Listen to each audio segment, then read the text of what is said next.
Tapi kalau misalkan yang tidak dimiliki oleh Maria, ya berarti Anda tidak ganteng. Ya. Kalau yang agak dipeng ini nggak bisa.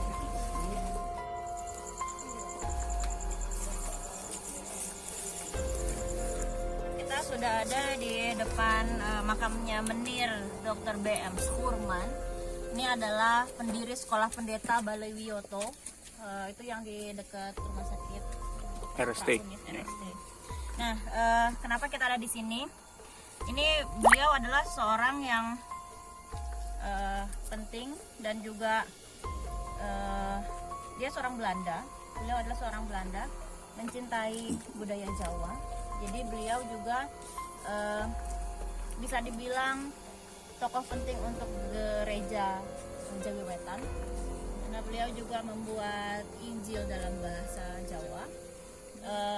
Sehingga waktu di zamannya Jepang dia dianggap sebagai mata-mata Belanda dengan menggunakan bahasa Jawa. Akhirnya beliau ditangkap oleh Kempeitai atau tentara Jepang dan langsung di penjara. Jadi kita tahu kisahnya adalah baru dibuat seperti ini sama cucunya baru dibuat seperti ini. Jadi beliau pun beliau ketika di penjara benar-benar diberlakukan tidak senonoh oleh orang-orang Jepang itu, oleh Kempeitai, sampai akhirnya meninggal juga dengan badan yang penuh luka, sudah bengkak gitu. Jadi ya alhamdulillah udah sekarang sudah bagus begini, karena dulu tuh nggak begini. Oke, sekarang kita jalan lagi, teman-teman. Kalau saya kecepatan ngomongnya, atau misalkan teman-teman ada pertanyaan, tolong ditanyakan aja. Jadi biar teman-teman juga nggak ada rasa penasaran apapun itu, silakan ditanyakan mengenai apapun juga, biar nggak saya ngomong sendiri jadinya gitu. Oke, kita lanjut ya teman-teman, kita ke arah Tugu Jepang.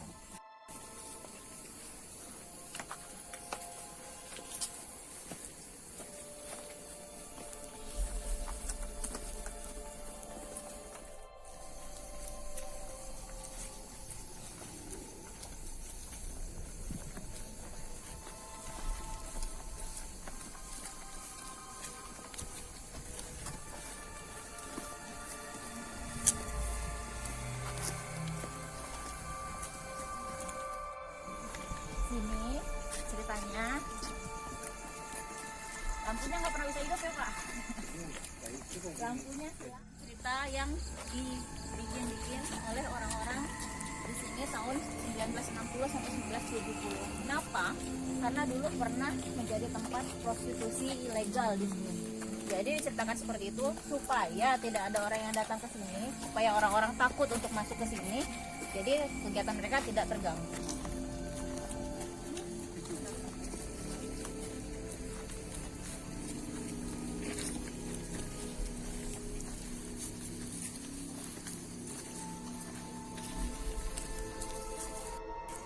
Ini adalah waktu masanya kependudukan Jepang. Ini juga dipakai sebagai tempat untuk memakamkan warga-warga Jepang dari mulai tentara sampai sipil. Dan di sini adalah makam massal untuk tentara Jepangnya sendiri. Waktu itu mereka dikremasi, dijadikan dalam satu guci dan ditaruhlah di sini. Akhirnya di tahun 1982 dibikinlah tugu ini. Acara penghormatannya itu dimulai dari tahun 1976, sudah digagas oleh oleh konjen Jepang yang ada di Surabaya, dan acaranya itu setiap tahun di bulan Oktober kita datang ke sini. Nah, ini bentuknya bulat. Kenapa saya bisa tahu ada 50 orang yang dimakamkan di sini? Karena di belakangnya tertera nama-namanya mereka. Di sini teman-teman, kita harus ikuti budayanya mereka. Bagaimana cara kita untuk datang ke sini?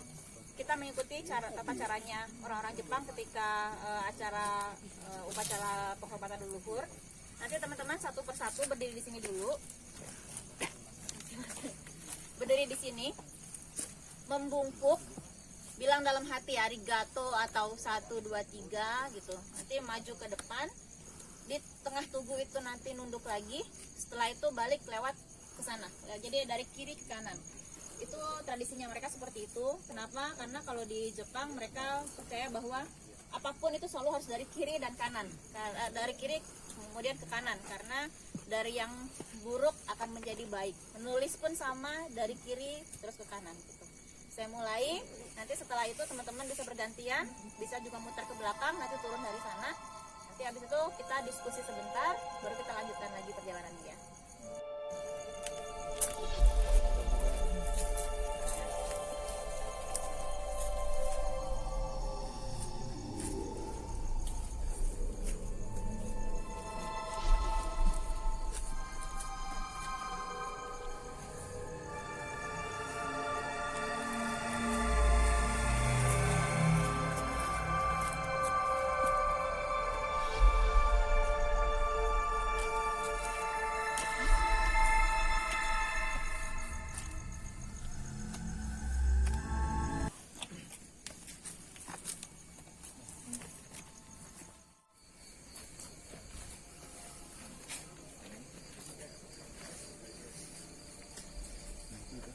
Pak, sebentar aja di sini ya. Sebentar aja.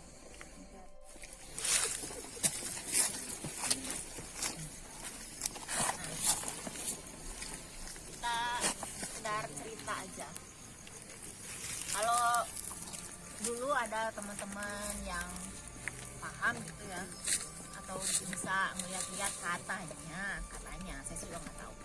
Katanya di sini nih tempat yang ideal buat berkumpul kayak alun-alun, katanya gitu. Nah, dari tadi teman-teman selama jalan sini ada nggak pertanyaan apa kek, atau ngomong apa, pengen tahu apa, ada pertanyaan yang ganjal atau gimana? Bisa kita istirahat dulu karena kita nanti perjalanan masih agak jauh. Kita mau ke arah pasturan, belum juga kita berhenti di salah satu makam anggota Freemason. Setelah itu baru kita balik ke depan. Di sini kita diskusi sebentar, kira-kira ada teman-teman yang mau menanyakan apa gitu.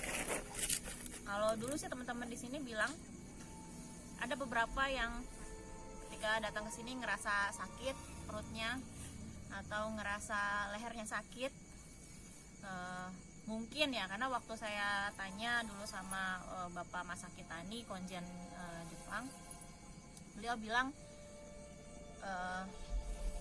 kalau misalkan dari tipikal orang Jepang sendiri, kemungkinan, karena dulu juga dia bilang beliau nggak tahu ya siapa aja dimakamkan di sini juga, maksudnya posisinya sebagai apa. Tapi ketika dulu masa Jepang itu, ketika mereka harus kembali ke negaranya, orang Jepang ini pride-nya tinggi. Orang Jepang tidak mau mengakui kekalahan. Jadi lebih baik harakiri daripada mereka harus pulang ke negaranya terus dipermalukan.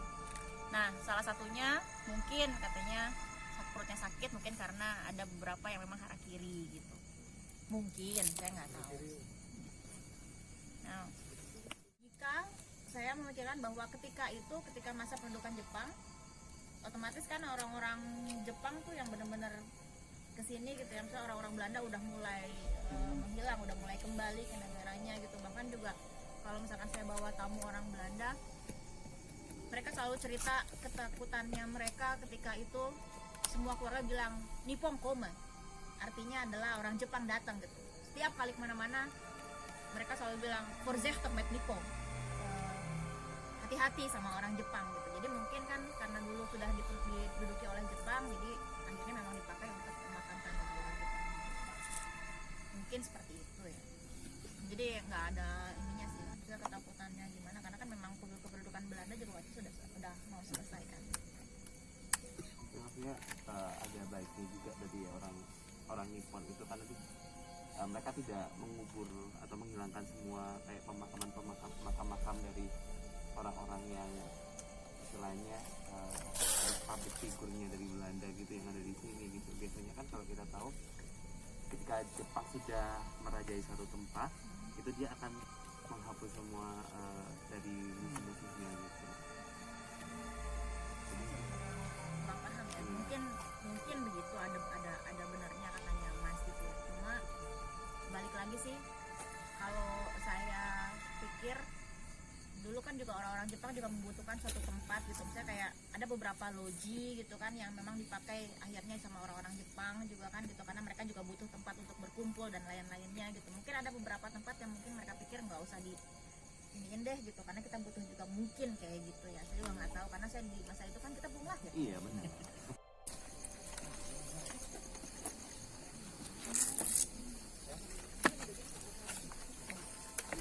Laris, dia adalah salah satu anggota dari Freemason. Nah, teman-teman ada yang tahu nggak cerita tentang Freemason itu apa sih?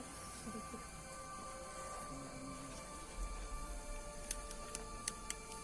Ada yang pernah dengar nggak Freemason itu apa? Pernah. Pernah sih dengar. Ya. Cuma ada beberapa orang yang gini, ada beberapa yang apa ya, berdiskusi, berdebat tentang apakah Freemason itu sama dengan Illuminati gitu, sekte, sesuatu sekte atau ajaran apa gitu ya, yang dari Yahudi dan lain-lain gitu. Tapi kalau berdasarkan yang sesuatu yang saya baca, entah itu betul atau tidak, tapi saya sepertinya lebih tertarik dengan apa yang saya baca. Freemason ini bukan suatu sekte, dia pun juga bukan suatu pemujaan dan lain-lain, tapi Freemason ini kelompok yang awalnya mulanya dari Inggris. Mereka merupakan kelompok yang mengedepankan keterbukaan ide, keterbukaan pendapat.